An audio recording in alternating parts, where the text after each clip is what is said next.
Welcome to Virtual Pain School. We're going to talk with all of you today about our Virtual Pain School model and what it is, how we used it, and how we leveraged telehealth to improve access and program reach.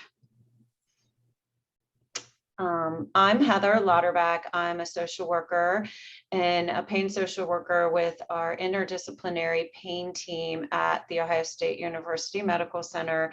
I'm housed in the Department of Family and Community Medicine, and I will be one of your presenters today. Hi, my name is Ferrell. I am a pain team social worker for Ohio State's interdisciplinary pain team. My home department is the Department of General and Internal Medicine at Ohio State, and I will be your second presenter for today. So let's talk about learning objectives. We're going to hit a number of learning objectives. We're going to talk with you guys about the biopsychosocial model for treating chronic pain. We're also going to discuss goals associated with a rehabilitation-focused treatment model for chronic pain. And then taking all of that into consideration, we're going to discuss a virtual pain school program that we implemented at Ohio State. And we're going to discuss benefits and challenges of this program. So chronic pain, why talk about it? Chronic pain is extremely common, and especially in primary care settings. As primary care providers, I know that you all will and do see chronic pain patients. In the US alone, over 100 million adults experience chronic pain. And in primary care settings, it's estimated that 25 to 50% of patients seen in primary care have chronic pain. So chronic pain, it's very common. This is all of us, not just our patients we see, but all of us at some point in our lives. If we're lucky enough to make it to a certain age, we're going to most likely experience some type of chronic pain at some point. So with all of this chronic pain going around, with it being so common, there's a lot of costs associated with chronic pain. Chronic pain costs just the US alone over $600 billion each year. And this is across a continuum of costs. This is costs associated with direct medical costs, such as doctor's visits, imaging, medications, procedures, therapies, but also costs associated with disability, including private disability, such as short-term disability or long-term within with the employer, or public disability, such as Social Security disability. Alongside with those costs, also loss associated with loss of productivity. This includes medical leave, missed days at work, early retirement, but just not only productivity at work, but also productivity patients see in their personal lives. So first, I want to introduce you all to the biopsychosocial model. This is the model in which the pain school program was developed around, and it's the premise that chronic pain is complex and multifaceted. It is a lifelong condition that does not have any cure or fix. So our approach to pain school was to focus on chronic pain being a chronic condition and one that we will not cure or fix.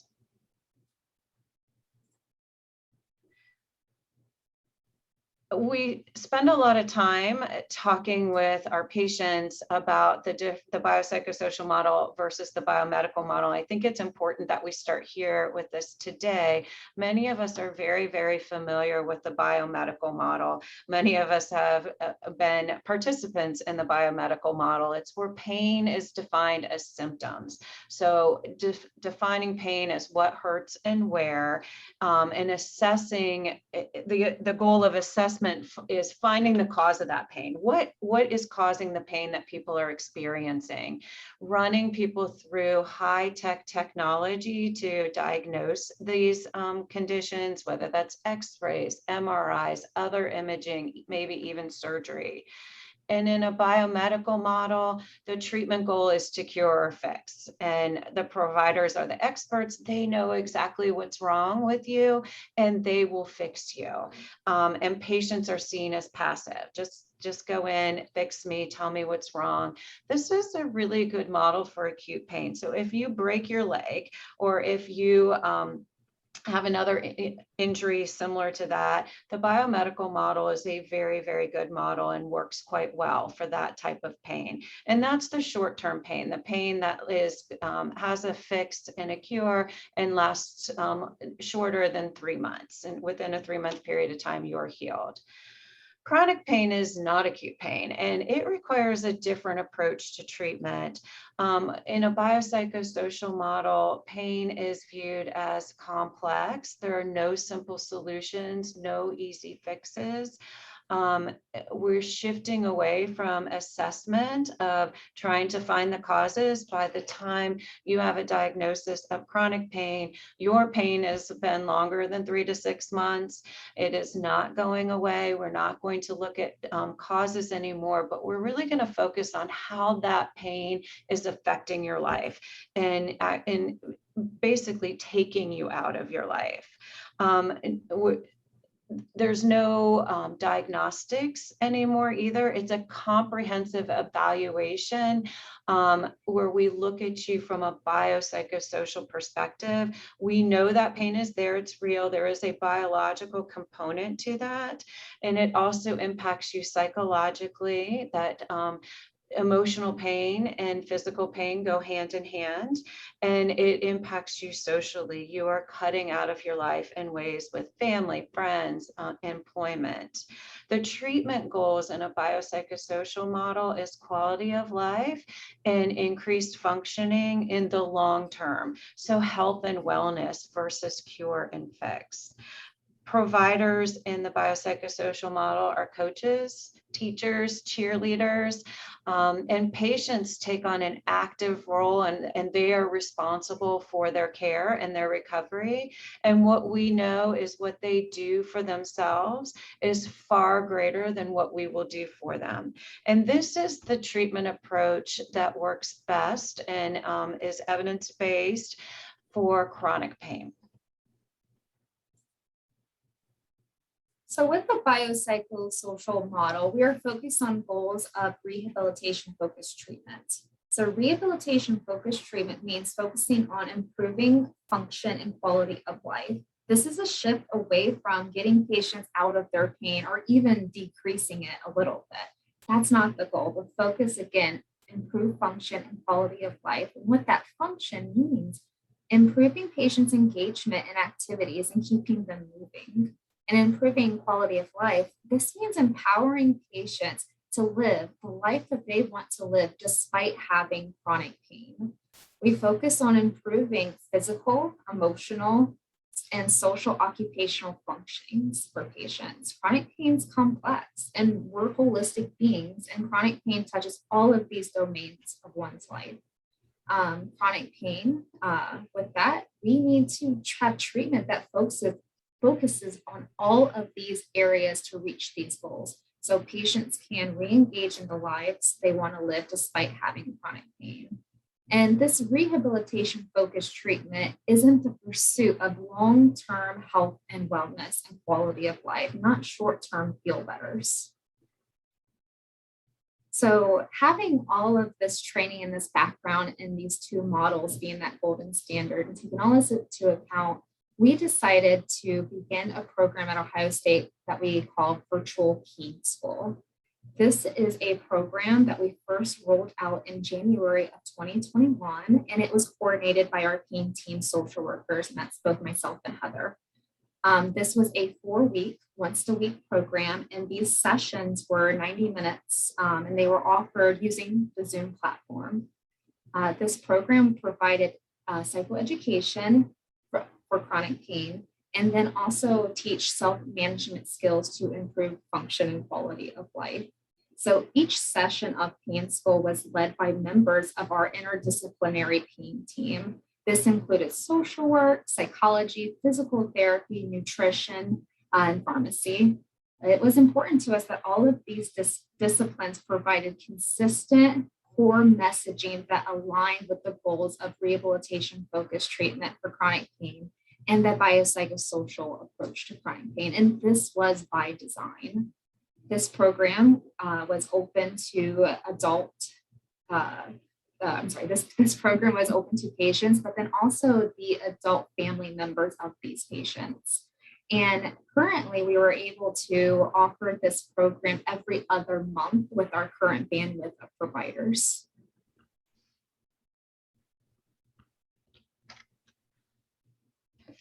So technology, we wanted to leverage technology in order to touch the most people. And so we decided to offer Pain School on a Zoom platform in order to do that. So technology was it increased access to care.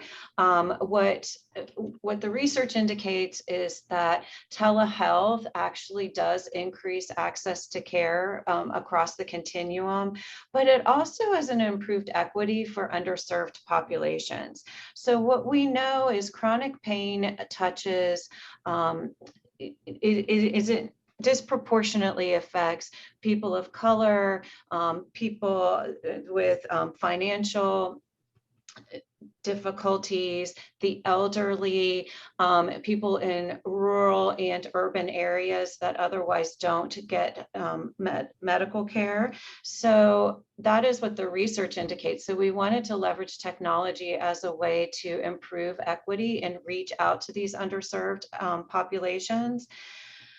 And we also wanted to maintain health and safety during a pandemic. So it really worked out quite well to a certain extent that we were doing this in the midst of a pandemic, that people wanted this information. They were not comfortable coming into a brick and mortar place to do it. So we were able to offer this treatment to them on using technology. And there was also a lot of convenience for patients in terms of not needing to drive anywhere, worry about parking. Sometimes people lived many hours away from, we're located in Ohio at the Ohio State University Medical Center.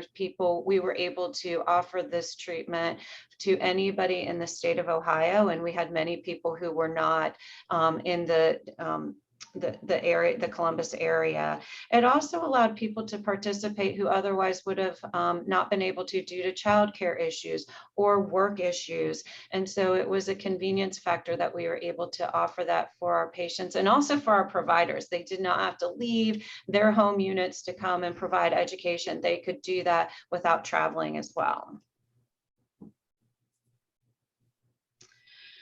This was a new program, as Holly mentioned. It rolled out in January of 2021, so it was important for us to market it and get as many referrals as possible. We developed some program flyers and presented presentations to our key stakeholders. We identified family and community medicine, general internal medicine, PM&R and the physical medicine and rehab and the spine center as our biggest stakeholders. Those were the people that we got most of our referrals from. So we targeted them primarily at the beginning with our program flyer that was delivered to them electronically, in person, any way they wanted it. We talked a lot about the program and trying to drum up as much business as possible. However, any OSU clinician could refer to this program, and that did not need to be physician or NP providers. We got many referrals from physical therapists, occupational therapists, people who had a lot of contact with patients who had diagnoses of chronic pain.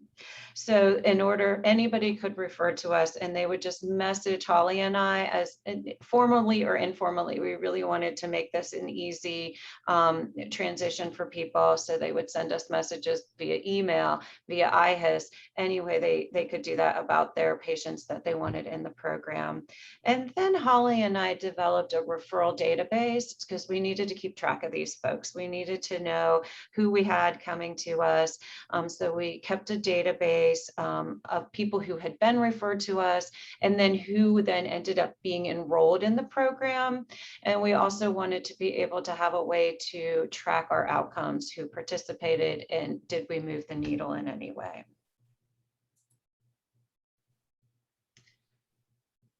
I want to talk a little bit about patient enrollment, and we'll continue. There will be some future slides to talk more about patient enrollment, but initially our goal was lofty. We wanted to enroll up to 30 patients in each group that we provided, each pain school group. We got the number of 30 because we did expect that there would be quite a bit of attrition. Spoiler alert, we never did enroll 30 patients, at least we have not yet. And we did experience a level of attrition that we did anticipate. And so we did not cut off referral. We would accept referrals all the way. That was rolling, that never ended. So we were constantly getting referrals. We would start enrolling people about 3 weeks before the start of pain school. So 3 weeks before each pain school session started, we would reach out to anybody who was on our database, anybody who had been referred to our program. We would send them an invitation letter that included an outline of pain school, what the curriculum was, what pain school was, what they could expect from it, that it would be done in a virtual platform. And we would send that via MyChart or the mail, depending on what they had available to them. And in the letter, we just asked that people confirm their interest in participating, if they were still interested in wanting to do that, and also to indicate to us at that time if they thought that they would need any technical support. We also anticipated that there would be a number of people who would need help accessing the Zoom platform. 2 weeks before pain school started, we did outreach phone calls to anyone that we had not heard from yet. So anybody we sent that initial invitation letter to that we did not hear from, we would then reach out with a phone call just to check and make sure they got that information and if they wanted to participate.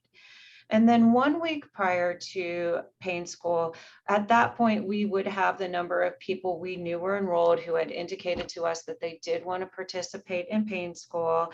We would send them the treatment agreement via MyChart, as well as educational materials that would be covered in the first pain school session, and then a Zoom link, that Zoom link that they could access on the day of pain school. So as you can imagine, some patients were more comfortable than others with the technology literacy needed to participate in pain school. And we tried a number of different ways to help with this barrier by offering tech support. And this included technology consultations that I would schedule with patients individually within that 1 week prior to the start of pain school. And during these consultations, we would practice accessing a Zoom call, and also saving the Zoom information for that upcoming pain school. We would also just troubleshoot with patients the struggles they might be having. And this also helped with patients' just overall confidence with navigating the technology needed in that component of pain school. We encourage patients also to access the call 30 minutes prior to the start of pain school. And this was very essential to that first session of pain school. We would also reach out to patients that we saw that checked in through MyChart who had not yet got onto the Zoom call.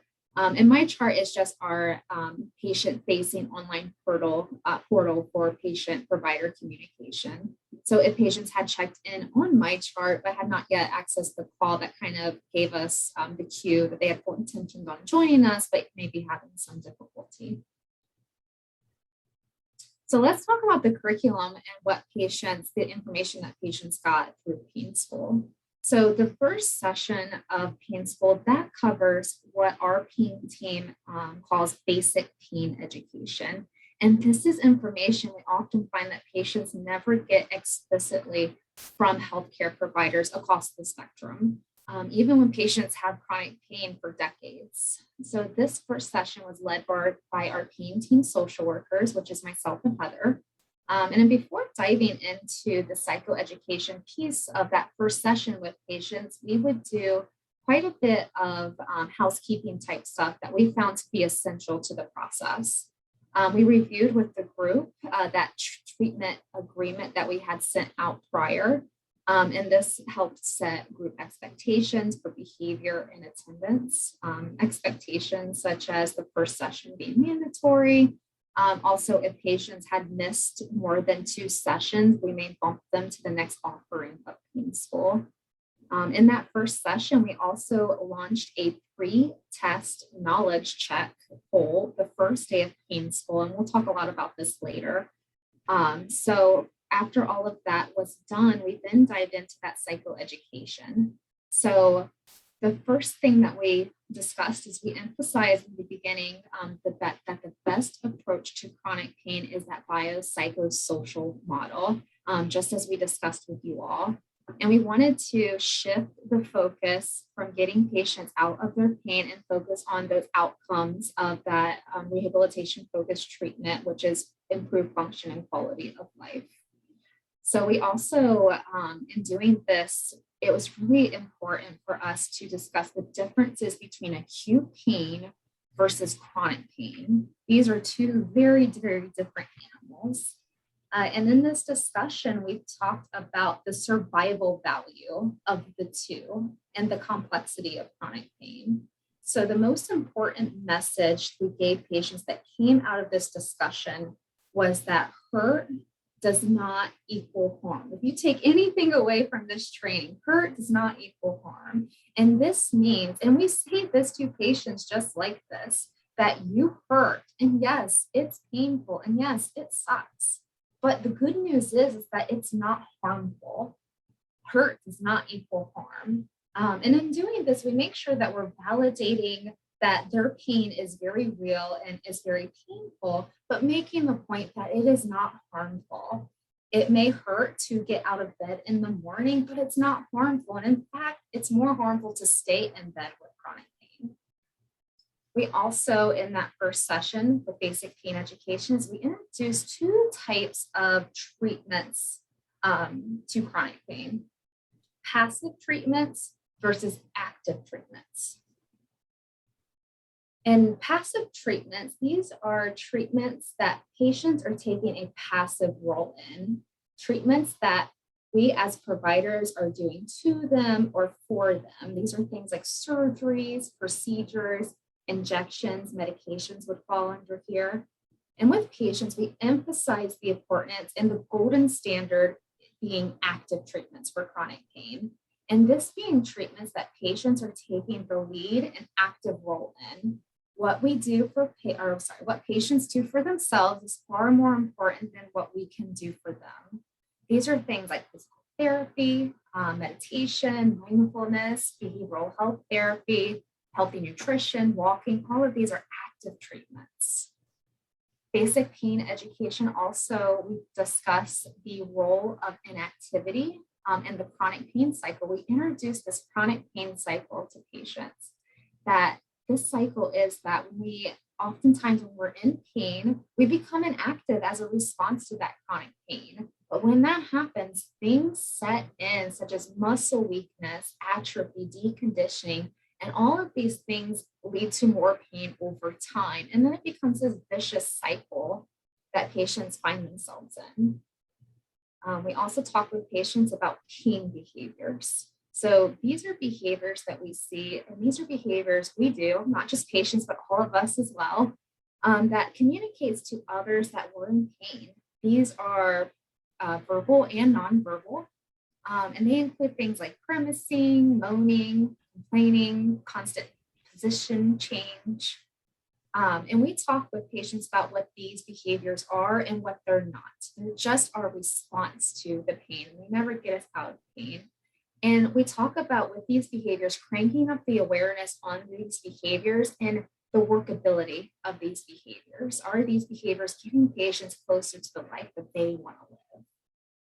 Lastly, with basic pain education, we cover the best way to prevent harm as patients increase their activity and incorporate all of the education we give them into their lives.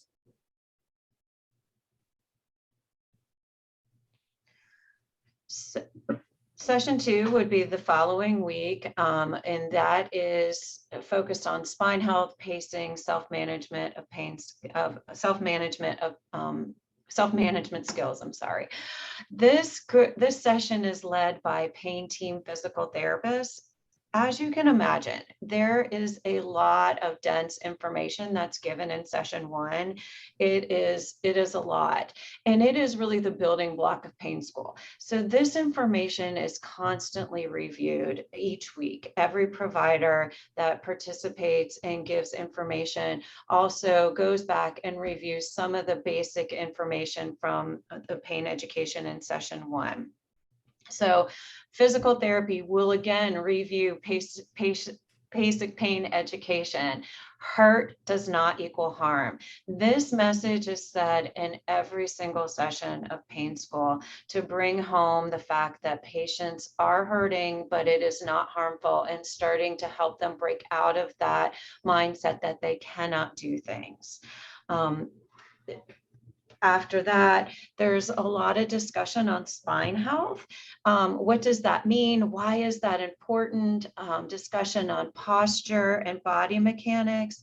And particularly with body mechanics, we find that people with chronic pain have obviously stopped moving. Their core strength isn't what it used to be. Maybe they've compensated for their pain by moving their bodies in ways that could actually cause more pain or injury over time. So in this session, there's a lot of instruction and demonstration of proper sitting, proper posture, lifting, standing, walking, even how to log roll out of bed so that you can do these things without injuring yourself. There's a discussion on the importance of, again, activity pacing skills. This is another one we find in people with chronic pain. They very much are in the boom and bust cycle, that there are the days where maybe pain isn't so intense, or they're feeling a little bit better, and so they boom. They go to the grocery store, they clean their house, they do all the things that they need to do that are important for them in their life, and that boom is quickly followed by what we find as a bust cycle. So that is then followed by laying on the couch, taking naps, checking out of their life, and we find that they're very much in this boom bust cycle. And so we really emphasize the importance of activity pacing, strategies for healthy pacing. So we start introducing what that looks like, chunking out your day where you have periods of activity followed by equal amount of periods of rest, not sleeping, but rest or lower intensity activity, with the goal of increasing the physical activity in shorter periods of rest, but really emphasizing that this is important to get out of that boom bust cycle and replace it with healthy pacing.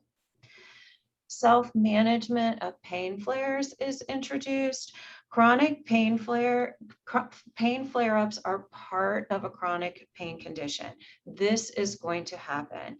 We let people know that is something that they can expect, in some way, and empower them with self-management skills when a pain flare-up occurs. So there's two ways that they learn to address this. Planning to reduce the likelihood of pain flare-ups. So that is one piece of self-management. Know your warning signs, both physical and emotional, that can lead to a pain flare-up. And then again, incorporating pacing, limiting activity when you are having more pain, but not eliminating activity. So again, incorporating these pacing skills that are introduced and discussed in this part of Pain School. And the second part of self-managing a pain flare-up is having a plan for when the pain flare-up happens. It will happen. So developing a flare-up kit that can include ice, heat, a TENS unit, creams, gels, stretching, yoga, utilizing mindfulness, and also accessing your support network when it happens. So session 3 covered both pain medications and healthy diet and nutrition. So our pain team pharmacist provides education on pain pharmacy and looks at medications as just one small part to someone's chronic pain treatment plan.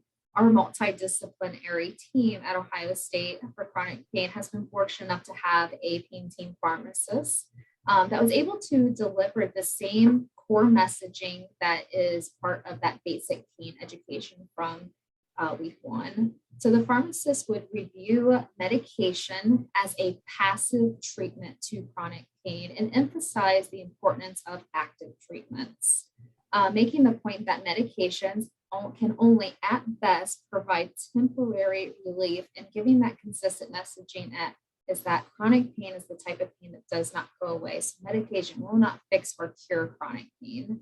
The pharmacist discussed with the group different types of medications for chronic pain. These were medications such as opioids, non-opioid medications, and different topicals as well. The pharmacist would also cover proper disposal and why proper disposal of medications we may have is important. In the pharmacy lecture, medication red flags were also discussed. These were signs that maybe some medications, such as opioids, may no longer be safe, some different red flags we may see. And this might look like patients taking more than prescribed or not following through with active treatments, or even mood changes we may see. So the second half of that session 3 covered healthy diet nutrition and was given and led by our pain team dietitian. So our dietitian talked with patients about an anti-inflammatory diet. And this is knowing what we put in our bodies matters and can contribute to inflammation in our bodies. Patients were provided with recipes and shopping lists to help incorporate that education about an anti-inflammatory diet into their lives. In addition to anti-inflammatory diet, the dietitian also would talk with patients about mindful eating. And this is knowing when we're hungry and also knowing when we're full, and just the importance to health and wellness as to paying attention to this. So session 4 was our last session.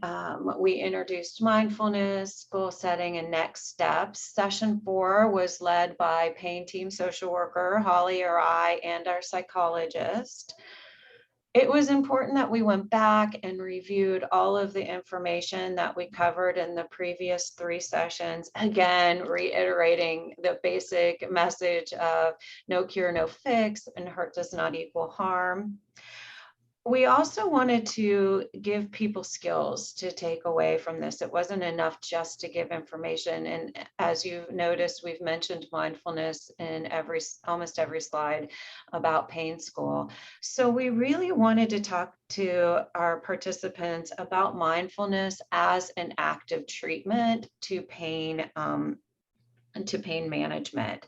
So we wanted to teach people skills on mindfulness, how to return to the present moment, how to, some of these skills including breathing techniques, grounding techniques that they could take with them and use and incorporate into their lives. So we practiced a brief mindfulness exercise in the session.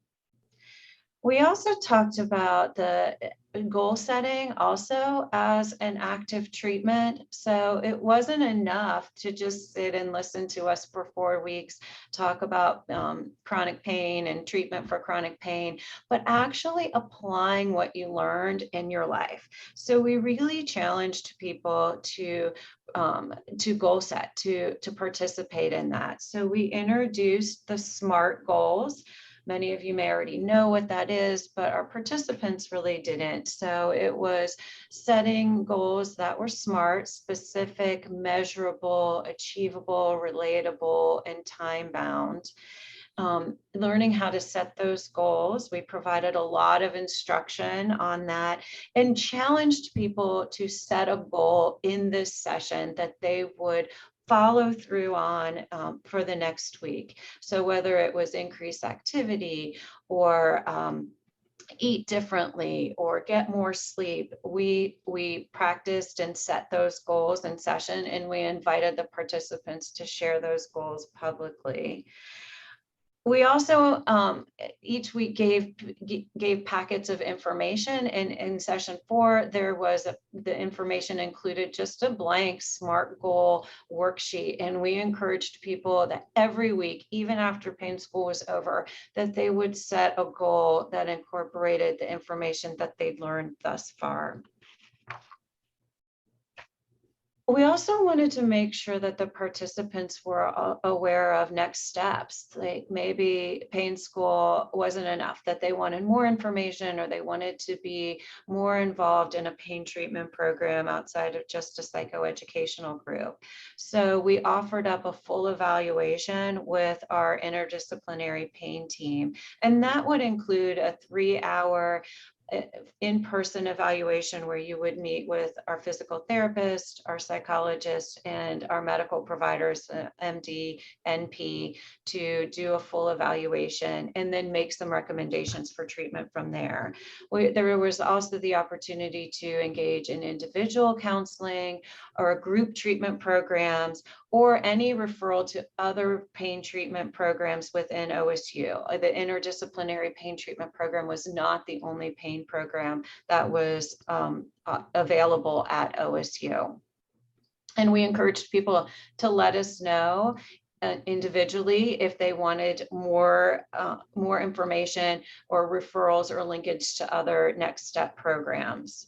And then we ended with the knowledge check. We re-polled our participants. They were given the knowledge check questionnaire that they were given on the first day of session as a way to measure whether or not they learned anything in this program or we moved the needle in any way. So we encountered a lot of challenges, which I'm sure that you can imagine. We had varying degrees of proficiency with or access to reliable transportation or technology. Not everybody was on the same page. We also had some challenges with participant engagement, getting people to engage, talk, in being involved in some side conversation chats, which I'll talk about in a minute. Other challenges we anticipated was just anticipating problems. They came up. We needed to be flexible. Almost every week, something new and different came up that we needed to work around, and we needed to be really creative in our problem solving. So some of our solutions and workarounds, and these are continuing to develop even today, when it comes to the varying degrees of tech savviness, some of our participants needed weekly assistance to log on. It wasn't enough just to offer that the first day of pain school or even individual sessions prior to pain school starting. We needed to be available to offer weekly assistance to log in. So we kept that window of logging on to pain school 30 minutes before it actually started open throughout our sessions of pain school. Some people needed assistance every single week. And other people also had limited ability to use video. Depending on what devices they were using or what they were able to use to get onto pain school, they may not have been able to keep their video on, which was one of the things we really did want people to do.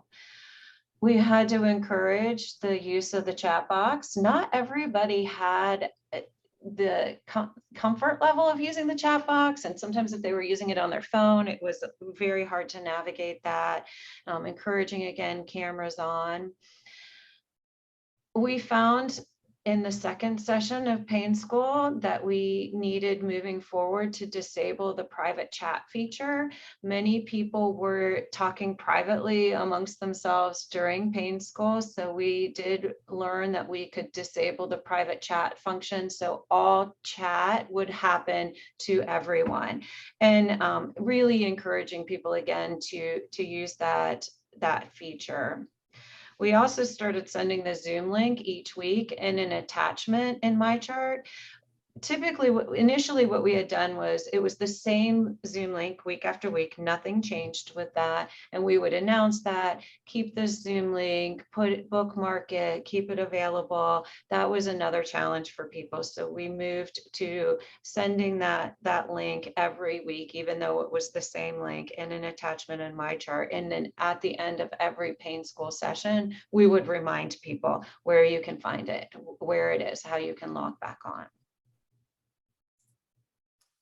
So I want to share with you all some of our data. So shown here, you'll see data starting with our first month of offering Pain School, January of 2021. So in January, we had 16 referrals, and this led to 7 patients being enrolled and then 4 patients completing the program. I want to note here that we define complete by patients attending all 4 of the sessions of Pain School. As we continue to offer Pain School, we were able to increase our referrals. This was definitely through that marketing efforts that we set out to do, but still fell short of that goal of enrolling 30 patients. So what does our data tell you? It shows that we had a limited number of referrals, and even after seeing an increase in our referrals, it still did not meet that target of enrollment. We also see that within the data that there's a high attrition from referral to enrollment. And this means that providers would refer to us, but somewhere along the way, patients were not confirmed for enrollment. And this is due to many factors that we'll discuss in a moment. The data also shows a low graduation rate. We see that even with us increasing our referrals and enrollment, we still stayed steady at that 4 patient completion rate.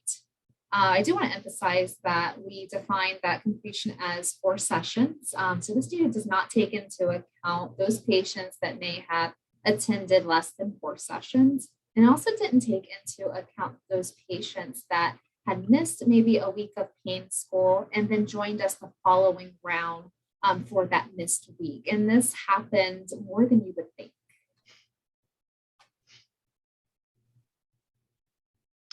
So where can we improve? Obviously, marketing. We need to get the word out. We need to continue. It's not enough just to market on the front end a couple of times, but continued marketing to our referral sources, and also making sure our stakeholders understand what the program is, and educate them more about the best people to refer to our program. We need to reach out earlier and more frequently to the patients that we have put on our waiting list, sort of our database of referrals, because we were always taking referrals but only offering Pain School every other month. Some folks were on that waiting list 4 to 6 weeks, and so it wasn't enough just to reach out to them 3 weeks before the Pain School started to inquire of their interest. Areas that we can improve is to have more frequent conversations with people who are on the waiting list to make sure that they're still interested and keep them interested in participating in Pain School. And obviously offering virtual Pain School more frequently. It will be better for us to offer it at least once a month. Every other month seemed like too long of a time between sessions. So as we offered Pain School, we decided to give patients a pre and post knowledge check just to kind of test their knowledge and understanding of chronic pain. This was given during the first session and then later at the end of session 4. Originally, we first did a true and false knowledge check, but later we changed this to a 5-point Likert scale. And this ranged from strongly disagreed to agree. Or to strongly. So looking at the knowledge check data that we have to show with you, you may notice that January, the measure for January is not there. We decided to do this knowledge check after we had implemented our first round of Pain School.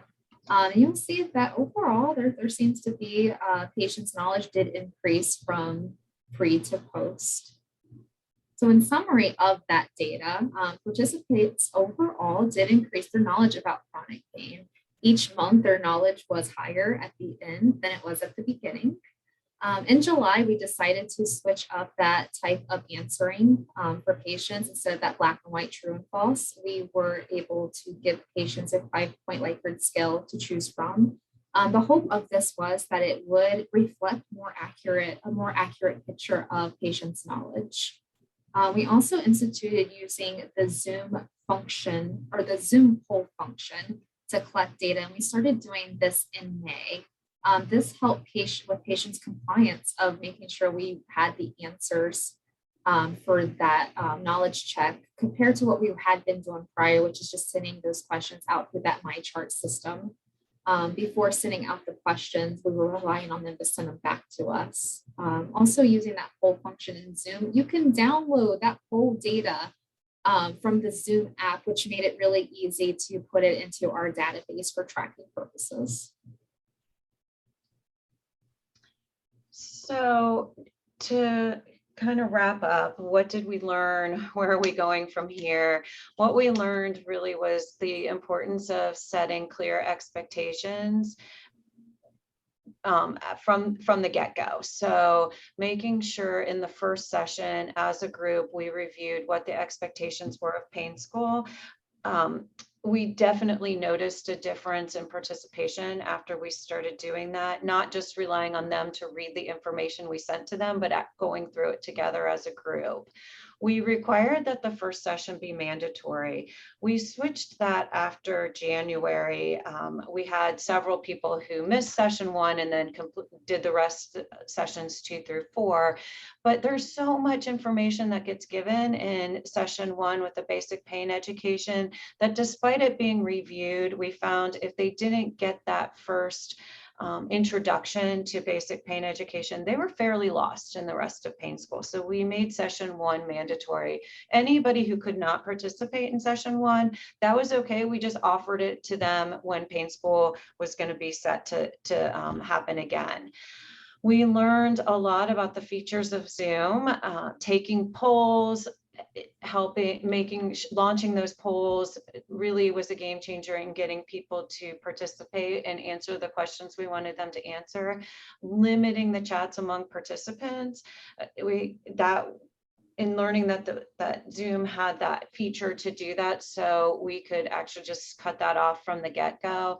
And for our more tech savvy people, letting them use the QR code for Zoom so they could very easily pop onto Zoom.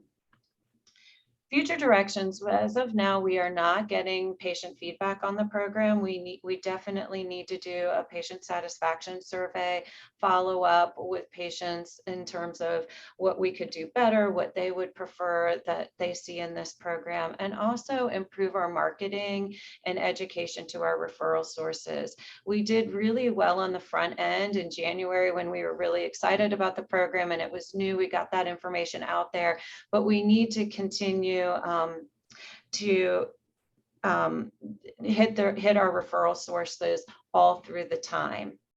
And I see there's a question about billing. I promise I'll get to that at the Q&A. So future directions, more future directions, but in patient retention, that is also an area that we need to continue to build on and develop.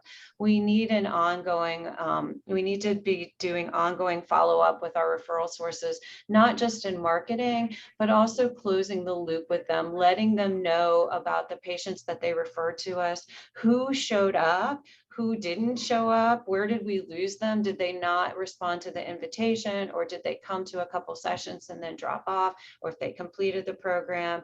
And also letting the referral sources know that Pain School wasn't a one and done. If you missed it, you could always come back. If you didn't finish the whole program, you could always come back. This was offered on an ongoing basis, and people could come to it whenever they wanted to in the future. Obviously, offering Pain School more frequently, increasing it to a monthly basis. But in order to do that, we really need to recruit and train other staff members, other providers to be presenters in this program. It is labor intensive.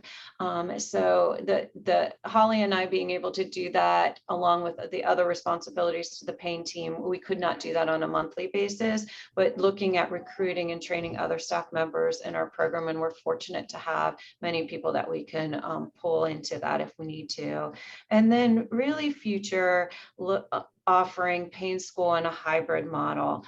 There are people who were referred to pain school who were not comfortable with technology, and no education was going to move that needle, or really just desired an in-person experience. So the future looks bright to offer a hybrid model for pain school at the same time. So we're keeping the folks that are comfortable with technology or otherwise would not be able to attend without this technology, and also open it up for people who would like to be in person.